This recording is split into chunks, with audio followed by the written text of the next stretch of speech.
Son bir neçə gündür Rusiya ordusunun güclü hava hücumlarına məruz qalan Ukrayna qarşı tərəfə analoji zərbələr endirib. Ukrayna qüvvələri Rusiyanın Samara vilayətində neft emalı zavodunu hədəf alıb. Dron hücumu nəticəsində zavodun ərazisində yanğın və partlayışlar baş verib. Samaranın yerli icra orqanları öz növbəsində hücumun uğursuz olduğunu iddia edir.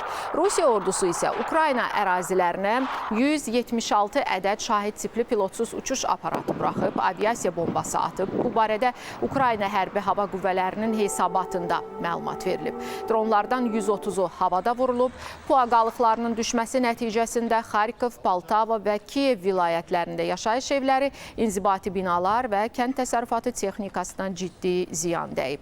Zaporojyeyə isə aviasiya bombası ilə zərbə endirilib. Hücum nəticəsində azı 2 nəfər xəsarət alıb. Partlayış dalğası 2 evin dağılmasına səbəb olub.